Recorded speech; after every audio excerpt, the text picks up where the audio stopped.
Hello, welcome back to video 54. This is Professor Sunil Wimalawansa. I'm Professor of Medicine from New Jersey, United States of America. Thank you for joining. Here we are going to discuss about the vitamin D and how it helps to get rid of COVID-19 from your body. So, the vitamin D produces multiple agents within the body in the immune system. One is actually it produces very potent microbial agents which can neutralize and divert the COVID-19 into macrophage cell to destroy it so that it can get rid of the thing. So 125 dihydroxyvitamin D is an active form, it's called calcitriol, is a potent immunomodulator. It works in conjunction with the controlling inflammation, in part through suppressing the expression of inflammatory cytokines that we discussed in the previous video, and also increasing beneficial cytokine. Very few, but they had a potent effect. So vitamin D enhances the production of two potent antimicrobial peptides. One is cathelicidin and other one is defensin. These are exceptionally important peptides produced by the effect of vitamin D, which can neutralize many invading microbial pathogens, not only viruses but also bacteria. These cathelicidin and defensins also stimulate white blood cells, natural killer cells and dendritic cells, as well as macrophages in our body, the soldiers who does the work for the immune system.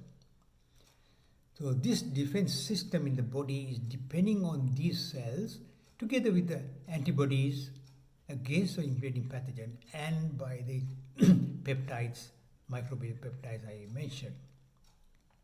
In addition, vitamin D stabilizes the pulmonary and other epithelial cells inside the body and strengthening the tight junctions within these very thin cell-cell interactions, especially in the intestinal tract and the kidneys and in the and the pulmonary tract.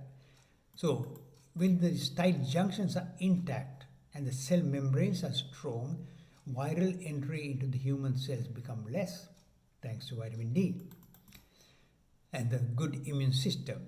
So those with the vitamin D deficiency and thereby immune dysfunction has problems of taking defensive actions against the microbial, because they have a weaker immune system and the microbial agent take the upper hand.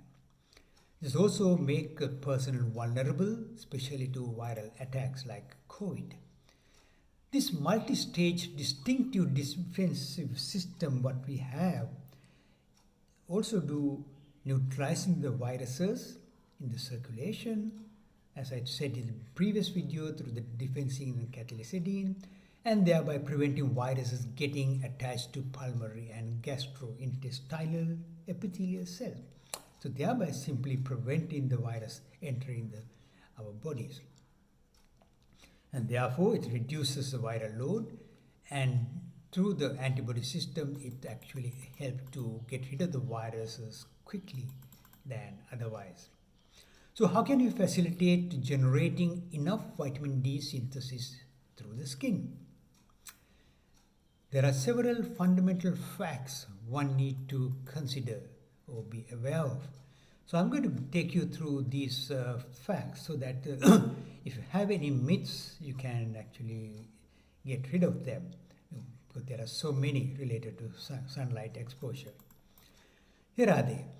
Upper part of the body, waist upwards, has preferential ability to generate vitamin D almost 3 to 4 times compared to below the waist. So exposure to the upper part of the body is the most important to sunlight. Indoor sunbathing does not generate because the glass filters most of the UV rays coming through.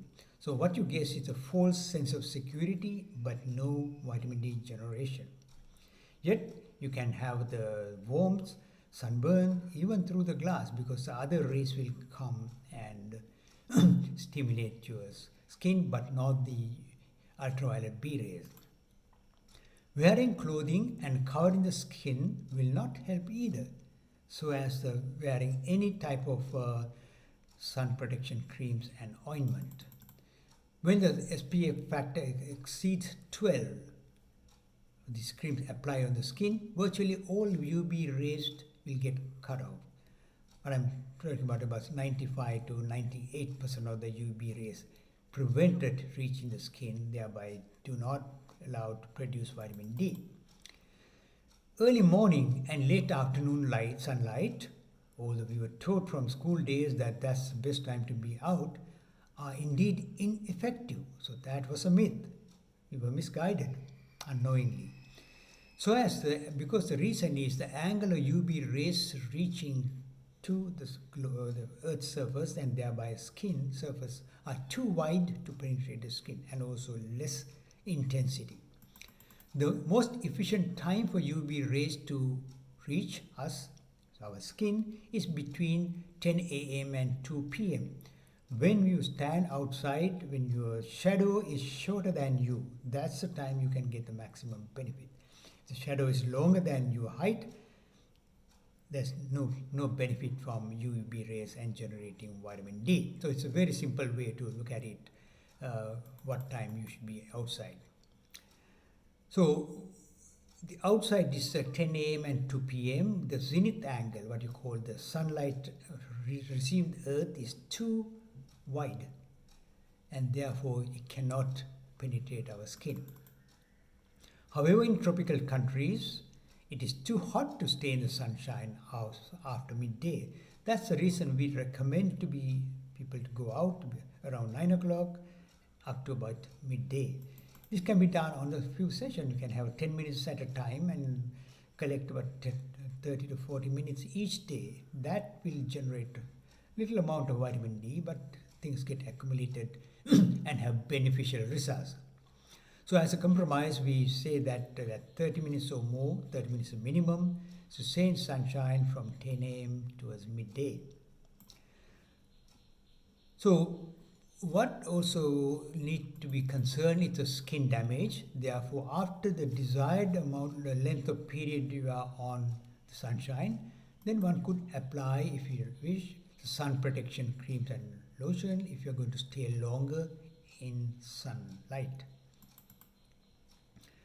So that is to prevent the UV damage of the skin and prevent the long-term negative effects.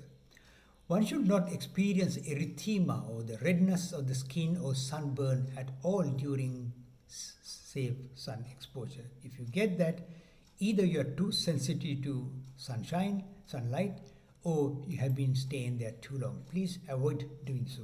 So as a covering of face and eyes at all times in sunlight. If one gets such like a skin burns or redness of the skin, it is not good, and please don't repeat that and avoid doing so by reducing the time you spend on sunlight. Unless someone is extremely sensitive to the sunlight, sunburns should not happen under the 20 to 30 to 40 minute period at any sun conditions.